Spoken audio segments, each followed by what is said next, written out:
Good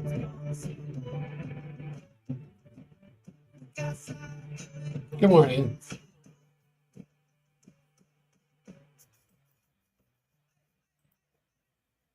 All right, good morning. Welcome, everybody, to the first day of June 2026. You are listening to Global Affairs Unfiltered with me, Jack Stockwell. For an hour this morning, the questions that I have been getting over the last week since last Wednesday's program, and this just recently as last night. What is Russia doing? How many red lines have to be crossed? The murder of these 20 young women by the United States and NATO may be the last of the red lines. So I at least want to start the program off talking about that. There was a big meeting of the Schiller Institute this weekend in Germany, and it's interesting. After 81 years, I think it's 81 years now since the end of World War II. Germany is finding itself at war again. And for the policies leading to the institutions in Germany, and I'm not going to spend much time with that, it's just that states that are involved in the coalition of the willing, like Germany, France, the UK, are not seeking peace. They're not seeking sitting down with Russia and talking. They're not seeking any form of diplomacy. They just are saying and asserting, and internal mechanisms going on inside their own countries, the internal dynamics, they're preparing for war with Russia. Germany is preparing for Russia war, which they say war with Russia is inevitable. That is why Germany has announced the need for massive rearmament. That's why a Volkswagen plant, instead of turning out Volkswagens, is starting to turn out tanks. Remember, that's exactly what Ford did in World War II. Remember? We stopped making cars and started making tanks because they saw what was coming. Well, that's what's happening here. Now, the German army, according to Merz and Pistorius, the defense minister, are saying that the German army must become the strongest army in all of Europe. Now, Russia is a part of Europe, at least the Western Russia. That'll be some achievement. And the Germans are planning for this war to break out by 2029, a mere 3 years away. And the German military historian Sönke Neitzel claims that the summer of 2026, the summer which is 3 weeks away from now, the beginning of summer of 2026, will be the last summer of peace. And given how the situation is currently escalating, we got 3 weeks. We've got 3 weeks of spring left. We got to get through spring first. Sergei Naryshkin, the director of the Russian Foreign Intelligence Service, says just recently that a global war may already have begun. Describing the international situation just a couple of days ago at the Moscow Security Forum, he said this: expert circles are seriously discussing at what exact point a global war will begin, or has already begun, and whether humanity has any chance of surviving it. Well, the events are unfolding rapidly, as I usually say on a Monday morning. For crying out loud, look what's just happened last 12 to 24 hours, let alone the last week. So on May 22nd, a total of 4 salvos of Ukrainian drones struck a dormitory at a vocational school in Starobelsk in the Lugansk region, and the attack killed 21 students that were aged 14 to 19 and injured another 63, including many who were training to become elementary school teachers. Now, Kyiv claims that the building was a training center for Russian drone pilots. prompting the Russian authorities to invite no less than 50 journalists from over 20 countries to visit the site and verify that there were no military facilities anywhere within miles of the area, which clearly constitutes a violation of the 1949 Geneva Convention and an act of war. So on the night of Saturday, May 23rd, a day later,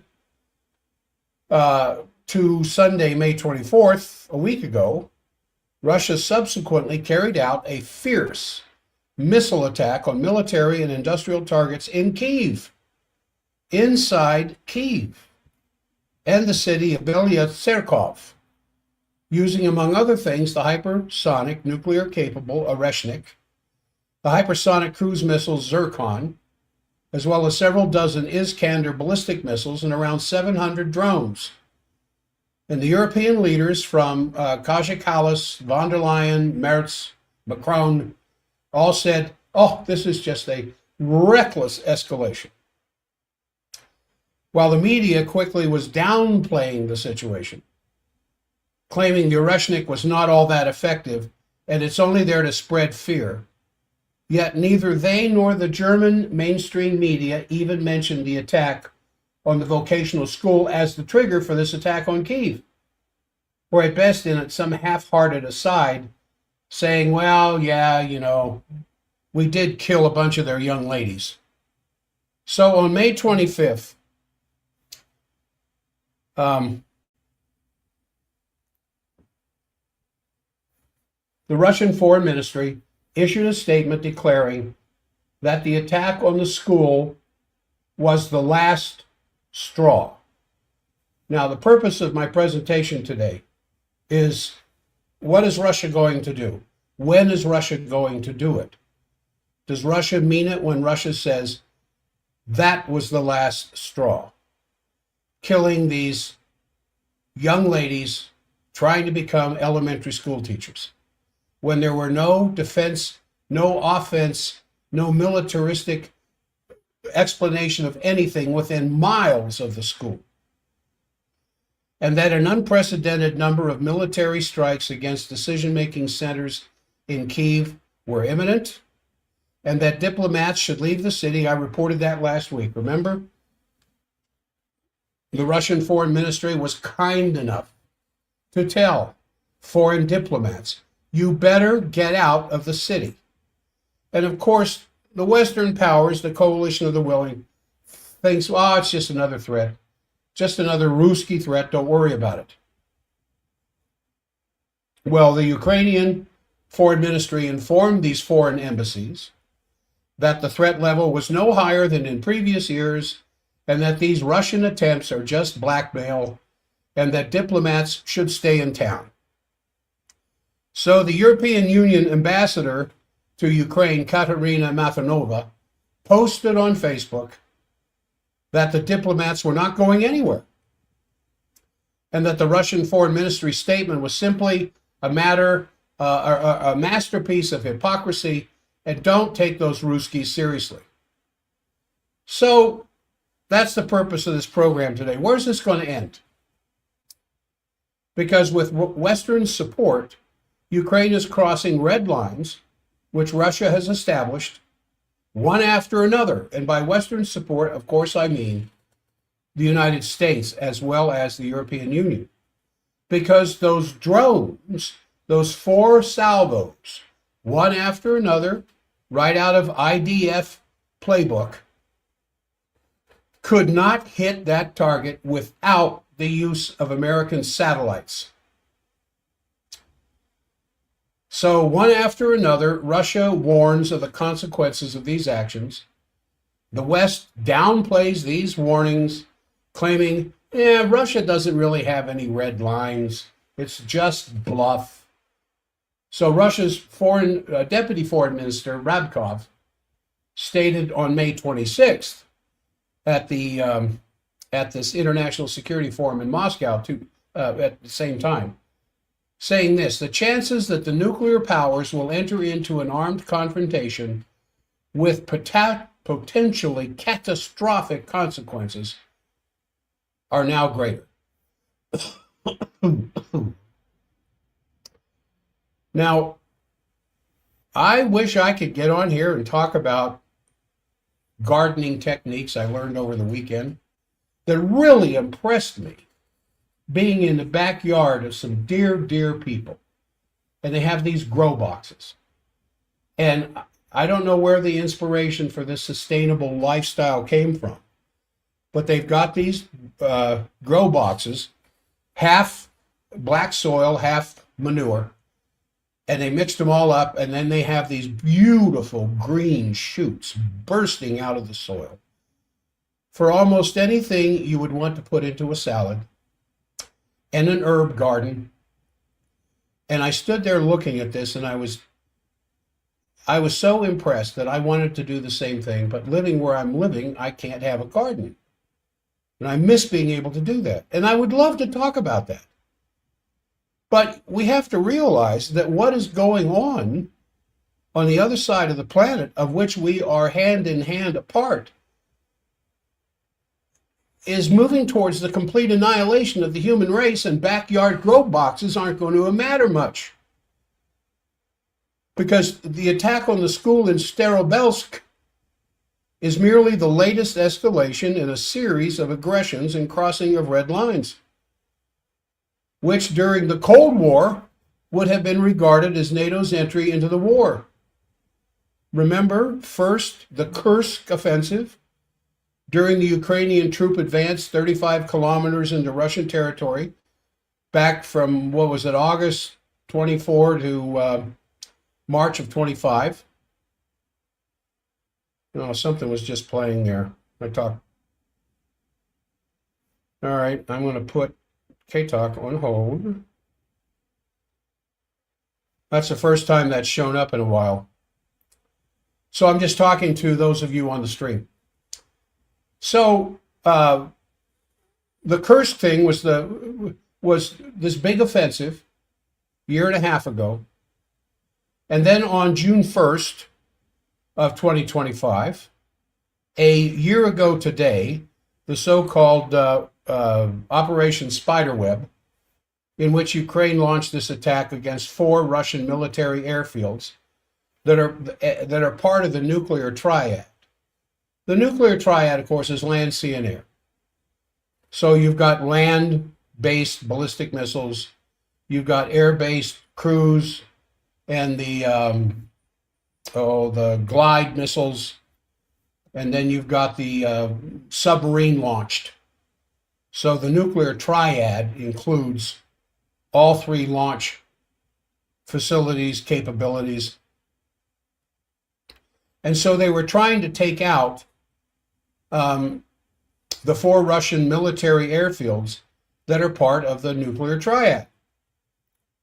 And then on the night of December 28, 29, there was this is just last December, there was this attack with this 91 long-range drones on President Putin's residence in Valdai, which the West dismissed as a staged event, but for which Russia has presented video evidence that it was no staged event at all.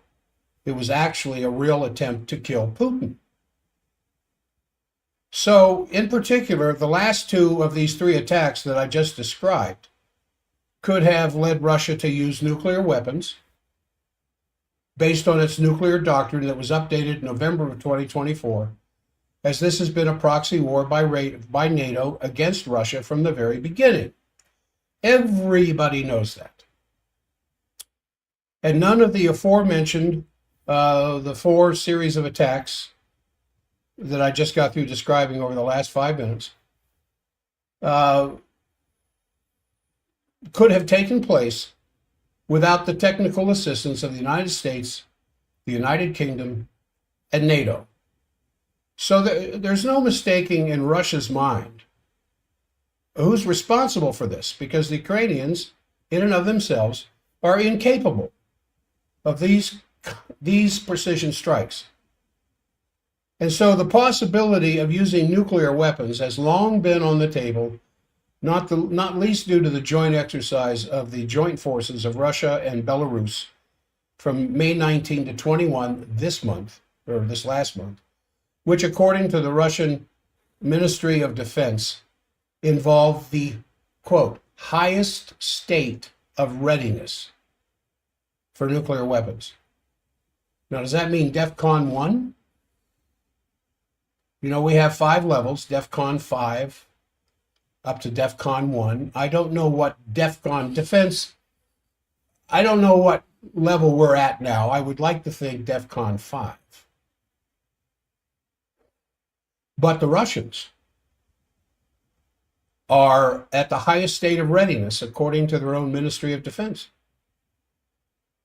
Now, likewise, the deployment of the most powerful combat missile ever developed, the Sarmat, a maneuverable hypersonic glider capable of flying 35,000 kilometers with a variable trajectory, which cannot be intercepted by modern missile defense systems, such as the Oreshnik, is imminent. And the Russians seem like they're just not playing around any longer, because they said that was the last red line, the killing of these elementary school teachers. So until recently, you know, one could have dismissed Sergei Karaganov's threats that only the use of tactical nuclear weapons could bring Europe to its senses and prevent global nuclear war. And that by continuing their aggression, the Europeans are willing to risk total nuclear war, even if that means they risk the complete destruction of Europe, as an extreme position to take. But there's now this broad discussion across the entire spectrum of the so-called expert community and among politicians about how to stop the forces behind the pro-Ukrainian war effort, namely the EU and NATO, and ultimately the US as well. And we should be absolutely thrilled that the Russian president's name is Putin, because I can't think of anybody else who could have been as possibly as patient as he has been, to the dismay of the Russian citizens. Now, the latest poll in Russia showed that he still has 80% approval of his people. A number completely unfamiliar with the approval rating in this country for our Congress. Our Congress is single digits. And I think it should be clear to any first grader that Europe cannot win a war against the world's strongest nuclear power that is standing right now at the highest state of readiness. What in heaven's name motivates the forces driving this current massive real armament that's going on in Germany? German industries in free fall ever since we blew up the Nord Stream pipeline. And Germany lost its cheap gas coming out of Russia and now has to spend excessive amounts to buy our gas coming from Norway. The price of energy has been so prohibitive that I think it's around almost 40% now of businesses up and operating of a production variety before we destroyed the Nord Stream are out of business.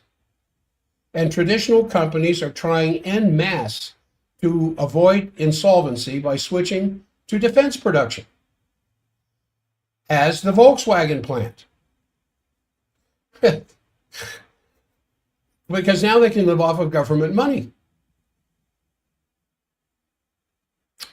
So in kind of a collective psychosis that's fueled by the still secret Operation Plan Germany and the almost daily propaganda from Boris Pistorius, who, to be honest, he should be calling himself now the Minister of War, just like his colleague Hegseth. And the alleged saving of jobs through this arms buildup threatens to become a self-fulfilling prophecy of the coming war. So a study by the University of Mannheim concluded that investments in arms represents a risky bet with a low macroeconomic return. In fact, financing through ominous special funds with no upper limit is a rehash of old Hallmark Schacht's rearmament back in the early 1930s via the Mepho bills that built the army of the Third Reich, which were actually intended to have a term of only 3 to 6 months, but were repeatedly extended by the government decree because the regime relied on concealment and subsequent war financing. So a lot of the money that came from American banks through Schacht and the Bank of Germany, coming from New York Wall Street banks with the idea of helping to rebuild the infrastructure, was actually going to rearmament of Germany. So when you look at that then, and you look at that now, how young would you have to be to not see the parallel? And I'm afraid the reason for this flight into a renewed arms race frenzy, it's obvious.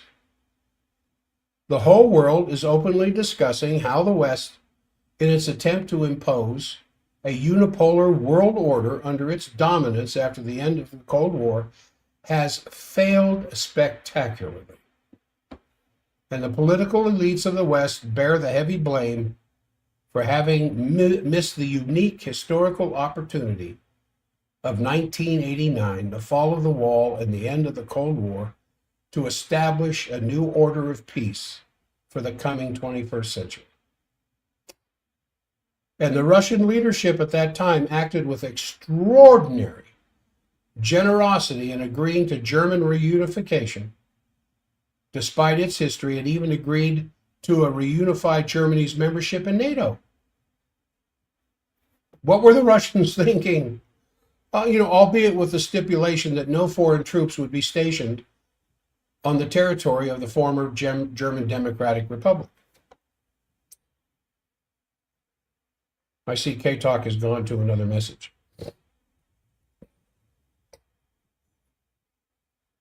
So today's warmongers are counting on all of us suffering from political amnesia. The warmongers in France, the warmongers in Britain, the warmongers that fill the halls of the American Congress, the warmongers in Tel Aviv. Thank goodness Pedro Sanchez wants nothing to do with this. I had a conversation with my son, my youngest, Rourke, has now moved back to Spain. And I asked him, I said, what do you think of President Sanchez? And he said something briefly that reflected Western dogma. And I asked him to look at it a little more intently, research this a little bit more, gave him some sources. Because Sanchez wants nothing to do with the Western's growing war-making frenzy against Russia. They will not allow American flights over the country of Spain. Commercial flights, yeah, but not military. So, as this warmongering goes on, I mean, do you suffer from any amnesia? Is there, I remember reading somewhere a long, long time ago, and I reported it on my radio show, good gracious, 20, 30 years ago, that the average American can't remember past 2 weeks. And our world is so full of distractions, from family needs to sports, to politics, to the weather, to the drought out here in the West, to all the other things that distract our attention, that it's very difficult to remember 2 weeks ago what happened. I'm not asking you to remember what you ate for breakfast 2 weeks ago. But 2 Mondays ago, what were you doing besides going to work? So these warmongers are counting desperately on the fact that we can't remember. And so we have, you know, here, are we going to allow the attempt to rewrite history to succeed? Hundreds of documents, hundreds, maybe thousands, are now available for review at the U.S. National Archives, the U.S. State Department, the Pentagon, presidential libraries, other kinds of national archives, and university libraries in several countries provide a verifiable flood of security assurances against NATO's eastward expansion ever happening. Not an inch, which were given to Gorbachev and Shevardnadze by Baker, Bush, Kohl, Gates, Mitterrand, Thatcher, Hurd, Major, and several others. Let us put Germany back together again, and we will not move NATO 1 inch closer to Russia. And these documents clearly show that the Russian complaints have been deceived are entirely justified. Former CIA Director Robert Gates has publicly admitted that Gorbachev and others were deliberately led to believe that NATO would not expand eastward. Now, when you consider the fact that the Iranians, I think if the American delegation trying to strike some kind of peace to open up the Straits of Hormuz were to declare to the Iranian delegation that at high noon the sky is definitely blue, I don't think the Iranians would believe them for 1 second.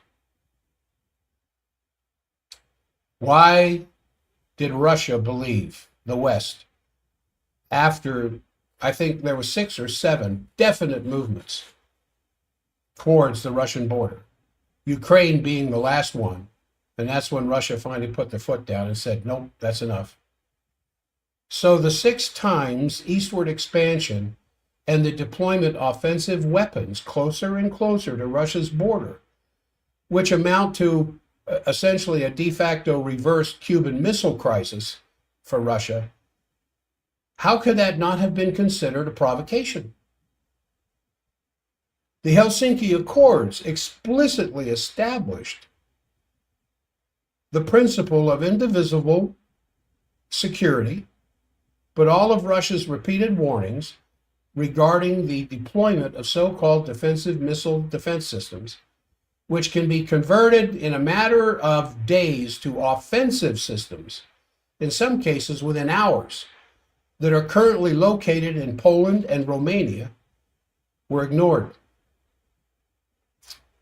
So in his 2001 speech to the German Bundestag, which Putin delivered partly in German, because he's fluent in German, he was still optimistic about future cooperation in Europe. And by the time of the attempted Orange Revolution in the Ukraine in 2004, at the latest, Russia had become aware of NATO's geopolitical objectives.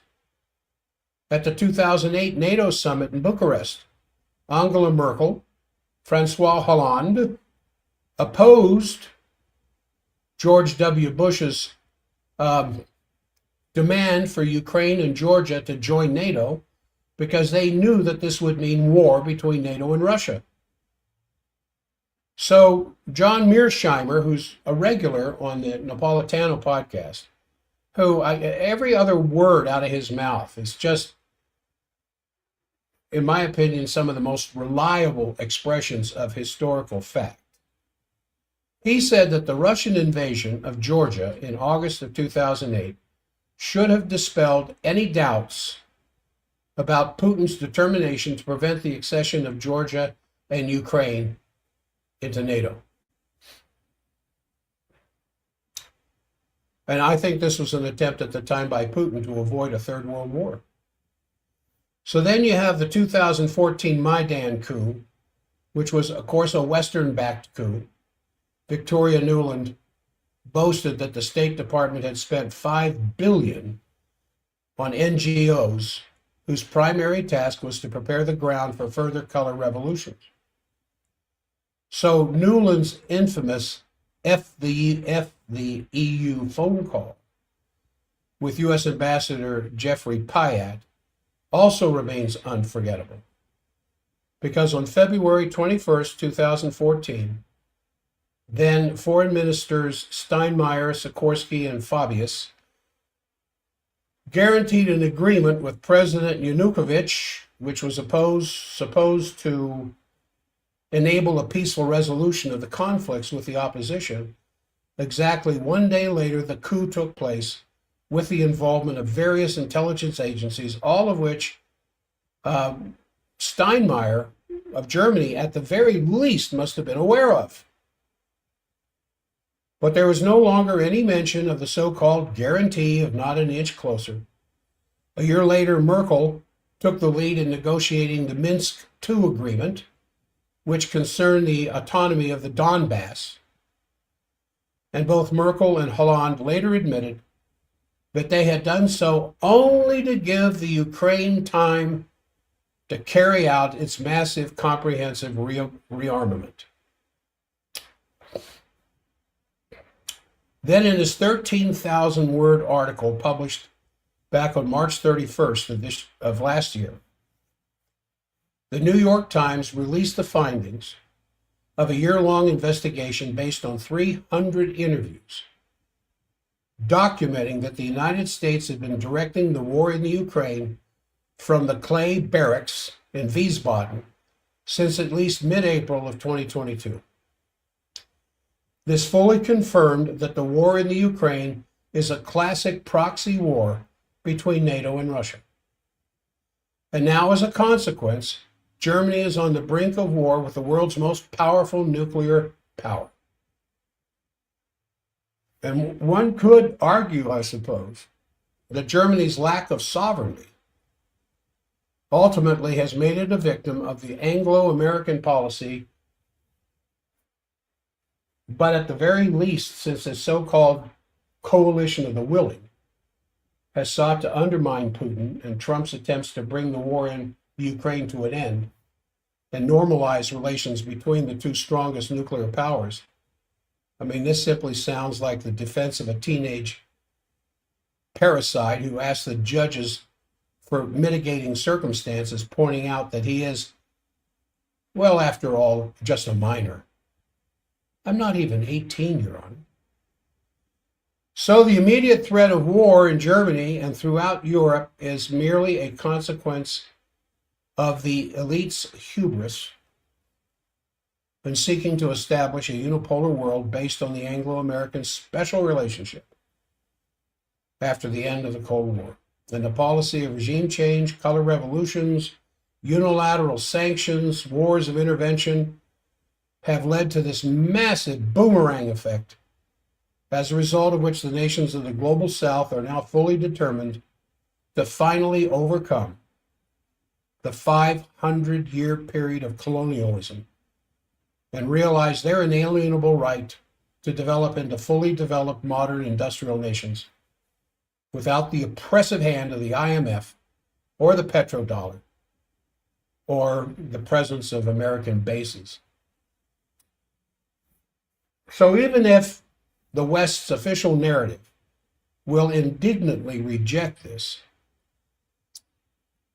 it's ultimately the determination of the global majority to establish a new, just world economic order that is driving the geopolitical wars behind Russia and Iran. What are these wars going on for? What's this NATO war against Russia for? They're aimed, it boils down to this. The war in Iran, the war in Ukraine is designed to destroy Russia and China, the two pillars of the new world order currently in the process of development. How can the war in Iran be threatening to China? Well, for one thing, the flow of oil. But China and Iran has found a way around that. But that's not what the West was thinking when they stopped and closed down the Strait of Hormuz, which was opened before the American attack on Iran. And then, of course, the war in Ukraine to just break the financial back of Russia, whose economy now is stronger than it was before the war began. But now President Trump, he began his second term with the promise of being a president of peace. He has been waging, along with Israel, the second unprovoked war of aggression against Iran for the past 3 months. Now, you remember Robert Kagan's article that came out in The Atlantic, where he characterized the outcome weeks ago as a far more far-reaching defeat for the U.S. The Iran war is a greater defeat for the U.S. than what happened in Vietnam or Iraq or Afghanistan. Indeed, we are witnessing this June 1st morning the world order as it was established after World War II and then again after the end of the Cold War in the process of disintegration. And Trump has officially declared that international law as it applies to him is invalid. And the security architecture that is based on the presence of U.S. military bases in Southwest Asia lies in absolute ruins that is not being accurately reported by Western media. NATO and the European Union are crumbling, and in transatlantic relations, the elites, whom otherwise culturally uneducated Samuel Huntington once aptly described as dead souls, and Davos men, and now, of course, have become the notorious Epstein class, are trapped in their own socio-economic bubble, as Huntington also once described it, in which they have completely lost touch with the interests of the majority of the population, which of course is reflected in their poll numbers. So how closely do you feel your government in Washington, D.C. is representing you and the interests of your family, your community, your city, your county, your state, our divinely inspired country? I believe that. I believe there's still a divine hand in the affairs of America. Otherwise, we probably would have gone to nuclear war by now. But instead of reacting to the failure of this liberal economic model with this desperate attempt to cling to the power through rearmament and our military bases and war preparations all over this planet, the West, of which we are the major player, has to correct this inherent systemic flaw in our current economic and financial model. When President Nixon replaced the fixed exchange rates with floating exchange rates, and that's an interesting trivia question, because if you mention August 15th, 1971, to someone who is generally familiar with American financial history, they know that that's when Nixon took the dollar off of gold. But what does that mean? It means that we went from fixed exchange rates to floating exchange rates. What does that mean? Well, if you bought a house in 1970 with a guaranteed mortgage rate of 1.75% to 2.25%, and it was fixed and backed by the value of gold, it wouldn't change. Looks like there's another break at K-Talk. Boy, I haven't seen this in a long time. Usually the screen's left wide open. Perhaps Paul is busy. For those of you on the stream. And so LaRouche, who I used to have on my radio show many, many times, said then that what that would lead to would be a new systemic crisis, a depression, a new threat of war, unless a completely different economic system was implemented. And so in the decades that followed, LaRouche updated this forecast in the following decades each time a further step in liberalization and deregulation was taken. So it got to the point where there was hardly any control left of the economic model, except what the major, largest banks decided to do with the value of your investments. And so when there was hardly any regulation left at all, you got the system that you have now. Now, there's really a very simple way out of this existential crisis, starting with sovereignty in our minds. We in the Western nations have to reach out to the nations of the global South and signal that we support their attempt to establish a new just world economic order and get back to fixed exchange rates, so that you know your investments in your business, your investments in your property, real estate, your investments in your child's future will be there when your child's an adult. And this is part of what BRICS is trying to do, is to bring together an operation where that kind of dependency upon global economic union for the development of each other's countries, for the betterment of their own population, the strength of their own individual defense, is recognized globally, instead of the affairs of mankind now being left in the hands of a few oligarchs who have control of your government and the governments of the West. But the important thing is that people in Europe, people and our fellow citizens here in America, we simply have to rediscover our souls. Because what happened to the American soul that we would allow the genocide to go on in Gaza?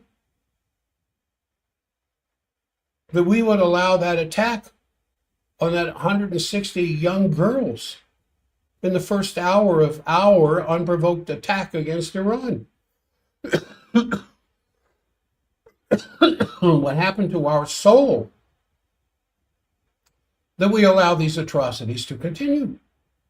What happened to our soul that we would allow our satellite and defensive as well as offensive electronic capabilities allow 4 salvos of drones into this girls' school in Starobelsk, killing these these elementary school teachers in training? We kind of have to rekindle our hearts and our minds with the love of humanity that was self-evident with Dante Alighieri, Joan of Arc, Leibniz, Schiller, Beethoven, Benjamin Franklin, George Washington, Hamilton, several others I could mention. We have to send a clear message to Russia, to China, to Africa, that we intend not whatsoever to perish in a third world war, nor allow our magnificent cultural tradition, still kind of new here in this country, but Chartres in France, the Andalusian Renaissance in Spain, the Italian Golden Renaissance, or the classical period of Germany, to name just a few, to fade into oblivion. We have to make a sacred commitment to let these pearls of human culture, through a dialogue of cultures and civilizations, to blossom into a new renaissance of humanity. And that wouldn't be that hard, except the profiteers,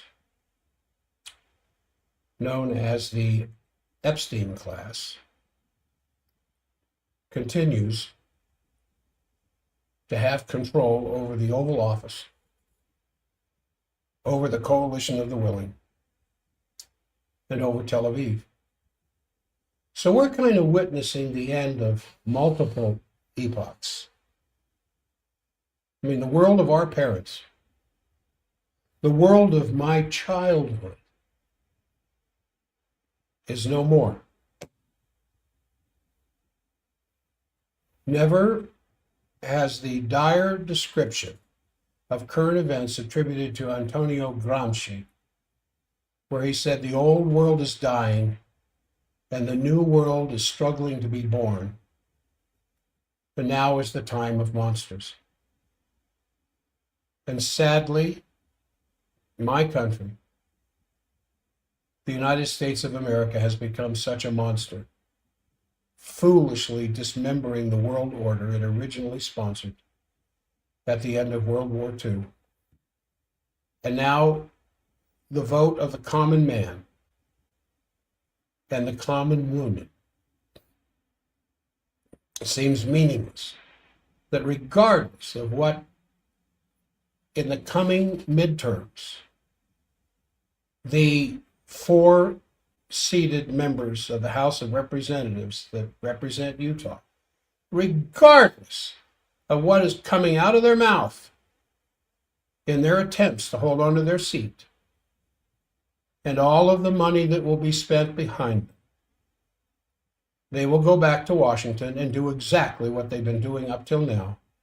Nothing in defense of the freedom of mankind.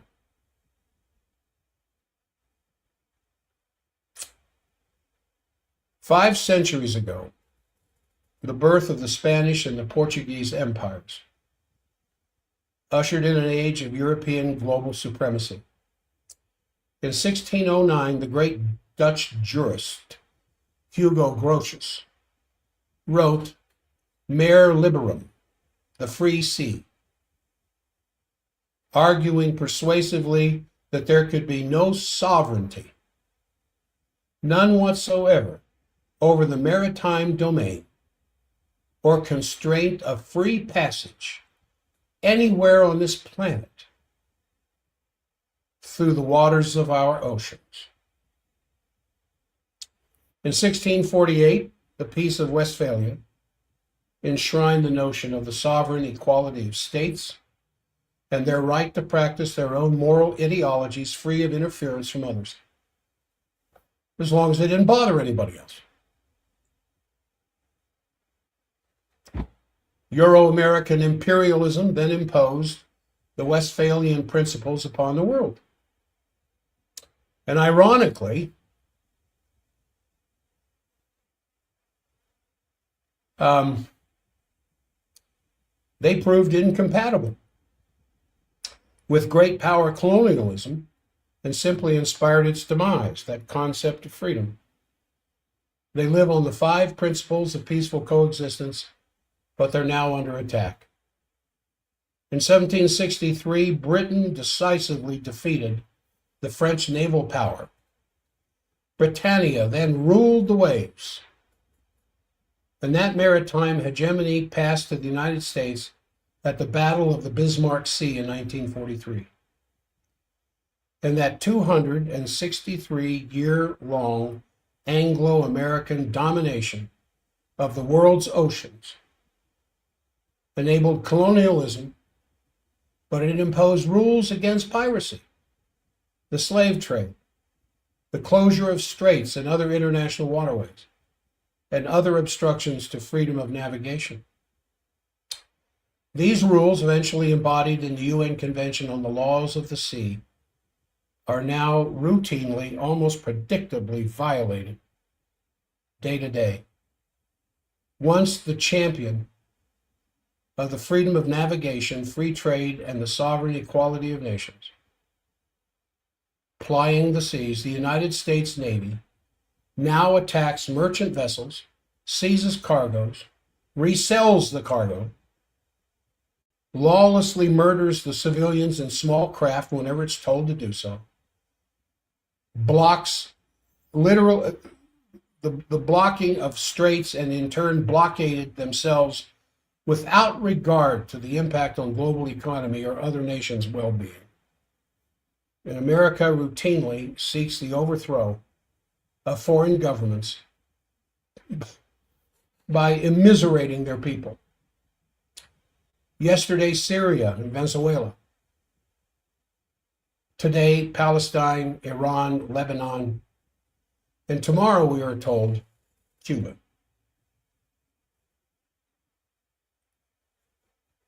Where, oh, where is the heart of America of 1776 to overthrow the oligarchical powers that held the American citizens, patriots, farmers, store owners, shipbuilders, under the oppressive hold of the Bank of England, who yearned simply to breathe free. I'm going to pick this theme up tomorrow. I know it sounds a little bleak, but I just wanted you to know the answer to the question that I was asked several times over the weekend. Not several, just maybe two. I think two people. What's Russia's next move? Well, I hope it's towards diplomacy, but they said the last red line has been crossed. So,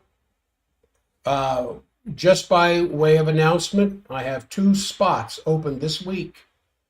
If you want to prepare your health for the days that are coming, you might want to sit down and have a little chat. I've got 2 spots open for new patients this week. You call 801-523-1890. 801-523-1890. We'll sit down. It won't cost you anything for a good half-hour conversation. If I don't think I can help you, I'll tell you. If I can and you want me to, I'll help you. And I guarantee you will leave feeling better than you walked in. I guarantee it. All right, I think that'll do it. You keep your wits about you. I'm going to end the stream. Thank you, streamers. If you can like and subscribe and refer, recommend, whatever it is, it helps to build.